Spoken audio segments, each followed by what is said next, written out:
भारत में कोरोना बेलगाम, अब तक के सारे रिकॉर्ड टूटे। पिछले 24 घंटे में 3,19,000 से भी ज्यादा लोग संक्रमित हुए। 2,762 लोगों की जान गई। मध्य प्रदेश में 24 घंटे में 12,686 नए कोरोना केस आए सामने। 24 घंटे में 88 की मौत। छत्तीसगढ़ में 24 घंटे में 15,084 केस आए सामने। 226 मरीजों की कोरोना से हुई मौत।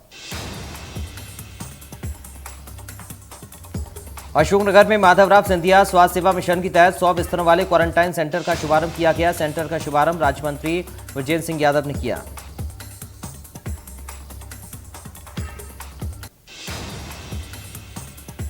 स्वास्थ्य मंत्री डॉक्टर प्रभुराम चौधरी सीहोर में कोरोना संक्रमण की समीक्षा बैठक करने पहुंचे। इस दौरान उन्होंने जिला अस्पताल का जायजा भी लिया।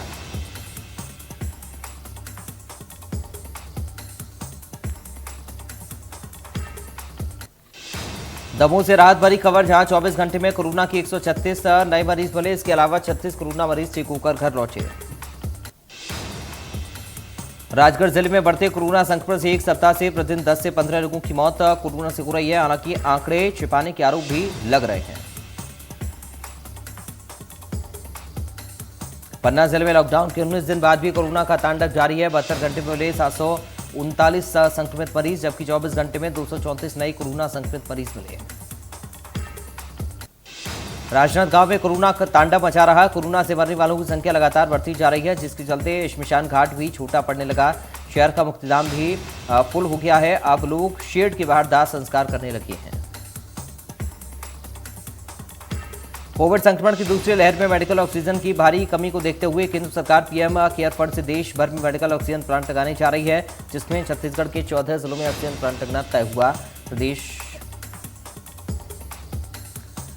देश भर में कोरोना से निपटने के तरह तरह के उपाय किए जा रहे हैं। सरकार और स्वयंसेवी संस्थाएं हर संभव मदद कर रही हैं। इंडिया न्यूज ने भी इस मामले में पूर्व वित्त मंत्री जयंत पलिया के बेटे और बीजेपी नेता सिद्धार्थ मलैया से बातचीत की। रतलाम में एक मांगलिक हॉल में अनोखी शादी देखने को मिली, जहां पर दूल्हा दुल्हन और पंडित यहां पर सब परिजन भी पीपी किट पहनकर शामिल हुए। दरअसल दूल्हा 14 अप्रैल को कोरोना पॉजिटिव आया था। दूल्हे के पिता से शादी की परमिशन को लेकर सवाल किया गया, तो उनका जवाब था कि मैंने कोई परमिशन नहीं ली है। पीएम मोदी और अमेरिकी राष्ट्रपति जो बाइडेन के बीच फोन पर बातचीत हुई। बाइडेन ने कहा कि मुश्किल समय में आपने हमारा साथ दिया था, अब हमारी बारी। बढ़ते संक्रमण को देखते हुए गृह मंत्रालय ने राज्यों के लिए गाइडलाइन जारी की है। सरकार ने एडवाइजरी जारी कर कहा कि एक सप्ताह में 10% केस आए तो 14 दिन का लॉकडाउन लगाना होगा। जिलों में छोटे छोटे कंटेनमेंट जोन बनाने की बात कही। कोरोना से बिगड़ते हालात के बीच मद्रास हाईकोर्ट ने चुनाव आयोग को कड़ी फटकार लगाई। कोर्ट ने चेतावनी देते हुए कहा कि 2 मई काउंटिंग के दिन कोविड प्रोटोकॉल बनाए जाएं, उनका पालन हो। ऐसा नहीं हुआ तो हम काउंटिंग शेड्यूल को रोकने पर मजबूर हो जाएंगे। पश्चिम बंगाल में 7वें दौर की वोटिंग हुई, जिसमें 34 सीटों पर 75% से ज्यादा मतदान हुआ। 7वें दौर में 75% मतदान की खबर।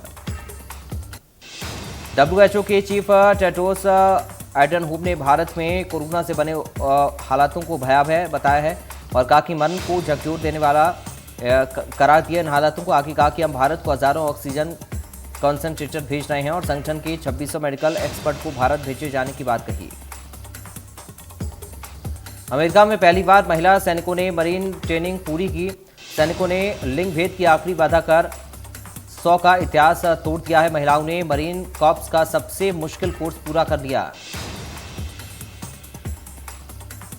ईरान ने अवैध तरह से रह रहे 224 पाकिस्तानी नागरिकों को वापस भेज दिया। ईरान की एजेंसियों ने नागरिकों को अलग अलग जगहों से गिरफ्तार किया था। कोरोना महामारी की वजह से एयरफेयर पर प्रतिबंध जारी रहेगा। 31 मई तक विमानन कंपनियां नहीं बढ़ा सकेंगी किराया। सिविल एविएशन मंत्रालय ने आदेश जारी किए। वाणिज्य मंत्रालय ने कोरोना की वजह से निर्यातकों और आयातकों में आ रही दिक्कतों के समाधान के लिए एक हेल्प डेस्क की शुरुआत की है। इस कोविड-19 हेल्प डेस्क के जरिए कस्टम क्लियरेंस में देरी और बैंकिंग से संबंधित समस्याओं को दूर किया जाएगा। टेक महिंद्रा ने वित्त वर्ष 2020-21 की चौथी तिमाही के वित्तीय नतीजे घोषित कर दिए हैं। कंपनी को जनवरी-मार्च 2021 तिमाही में 1081.4 करोड़ रुपए का मुनाफा हुआ। व्हाट्सएप और डिसअपियरिंग फीचर का टाइम ड्यूरेशन कम करने पर काम कर रहा है। कंपनी इस फीचर का टाइम घटाकर 24 घंटे कर सकती है। अभी इसमें 7 दिन का टाइम मिलता है। आईपीएल के मुकाबले में कोलकाता ने पंजाब किंग्स को 5 विकेट से हरा दिया। जीत के साथ केकेआर 8वें पायदान से 5वें स्थान पर पहुंच गई है। आज आईपीएल के 22वें मैच में दिल्ली का सामना बेंगलुरु से होगा। मैच शाम 7:30 बजे नरेंद्र मोदी स्टेडियम अहमदाबाद में खेला जाएगा।